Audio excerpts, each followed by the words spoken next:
Now let us see how the equation delta H is equal to delta U plus P into delta V be written for a gaseous reaction. Let the reaction be carried out at constant temperature and pressure. The total volume of the gaseous reactants can be written as VA and the total volume of the gaseous products can be written as VB.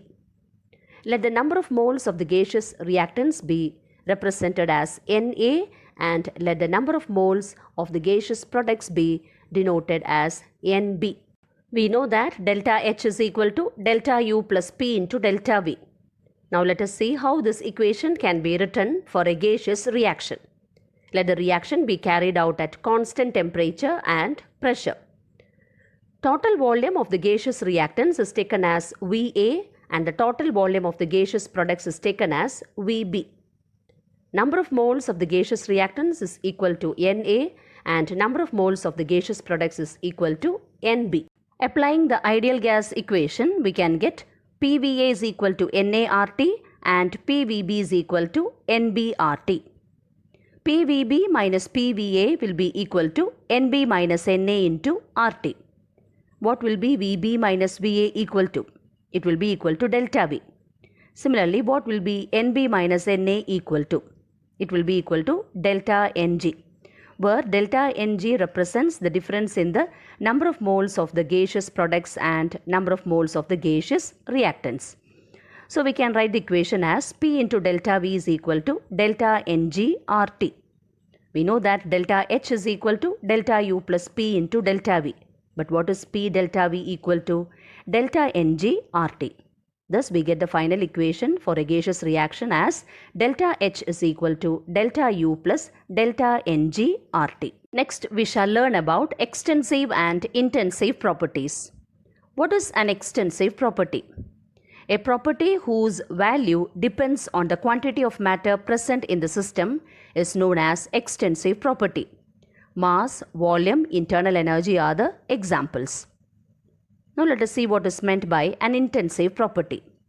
A property whose value does not depend on the quantity of matter present in the system can be called as intensive property.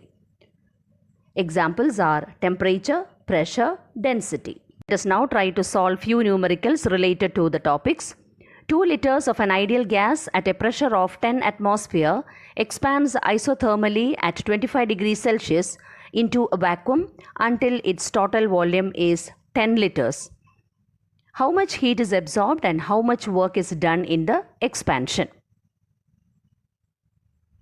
We have Q is equal to minus W, so it will be equal to P external into V final minus V initial. The initial volume is given as 2 liters and the final volume is 10 liters. But from the question it is clear that the gas expands isothermally. So the temperature is constant. Since the temperature is constant, no heat will be absorbed. And how much work is done in the expansion? Since the gas expands into vacuum, it is free expansion and we know that during free expansion, no work is done. So no work will be done and no heat is absorbed. So if we take Q as equal to minus W, we get Q as equal to P external into 10 minus 2, but since external pressure is 0, we get 0 into 8 which is equal to 0. Thus no work is done and no heat is absorbed. Consider the next question.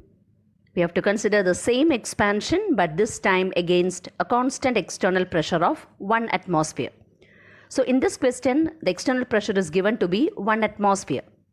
So what will be Q is equal to?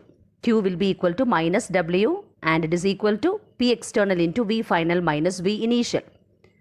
V final minus V initial is equal to 10 minus 2 which is equal to 8 and P external is equal to 1 atmosphere. So 1 into 8 which is equal to 8 liter atmosphere.